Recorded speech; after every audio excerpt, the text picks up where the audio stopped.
On va se gêner pour gêner. Peut-être. Il te gêne beaucoup. Non. Enfin, si. Il est gênant. Il est mystérieux. On a entendu des choses. On a entendu des choses. Effectivement. Celui. Sculpture. Son rapport à la religion. Et ça te gêne de gêner autour de gêner. Non. Hein? Pour cet examen. Mais tu vois, par exemple, Genet, il fait justement des jeux de mots, comme tu l'en fais toi-même, autour du balcon, parce que le balcon, Et ça... pourquoi tu chuchotes? Non, je chuchote pas. T'as peur qu'on t'entende que tu parles de gêner? Je parle normalement. Ah bon? Et? J'ai oublié du coup ce que je voulais dire. Parce que l'avion passe. Oui, jeu de mots autour du balcon, par exemple. Le balcon, c'est à la fois le titre du cabaret, enfin du bordel même. Bordel? Du bordel, oui. Et c'est aussi le titre, le balcon dans le théâtre, on parle du premier balcon, deuxième balcon. Et puis voilà, puis même pour les femmes, il y a du balcon. Donc en fait, il y a plein de significations qui se superposent. Mais qu'est-ce qu'il faut dire au moment d'examen? Si je savais. Au moment d'examen, on a un extrait de l'œuvre. Ou alors on a, si c'est la leçon, on a à expliquer, je sais pas, par exemple, le miroir dans l'œuvre de Genet. Si je tombe là-dessus. Tu vois. Tu importes un miroir de maison et voilà. Et je renvoie l'image d'eux-mêmes au jury. Oui. Mais sérieusement.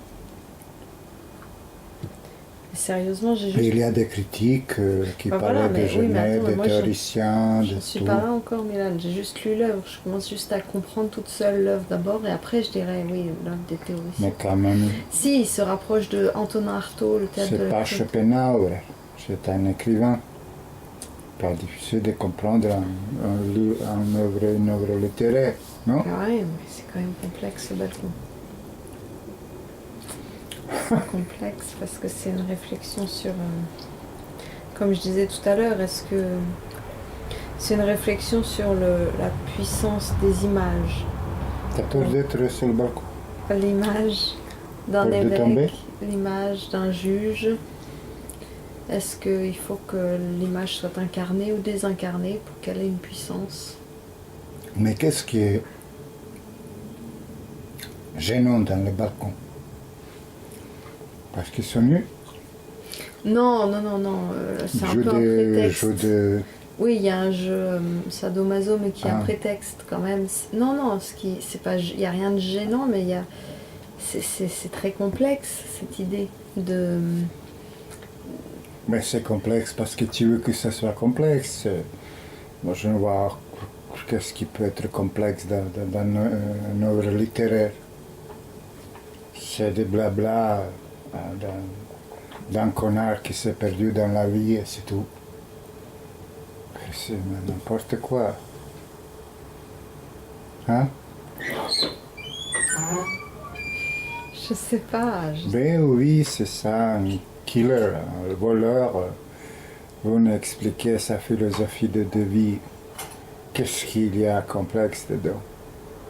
Rien. C'est une réflexion sur le... On lui attribue des conneries qu'il n'a pas dit. Voilà, oui, il vous terrorise avec Genet, voilà. C'est ce que je pense. Mais t'as pas lu l'œuvre. Mais je veux le lire, mais je te dis que parce que moi-même, de ma propre façon de le faire, je te dis que les écrivains sont des connards qui ne savent rien faire de vie et ils s'y mettent à écrire et après ça devient quelque chose d'extraordinaire. Mais c'est des nullités, je t'assure. Hein? C'est mieux de traire les vaches que d'étudier les pauvres perdus dans la vie. Hein? Mais la question même de la nullité, comme tu dis, c'est une question universelle qui intéresse tout le monde. Par tu as raison, ma chérie, la nullité est universelle.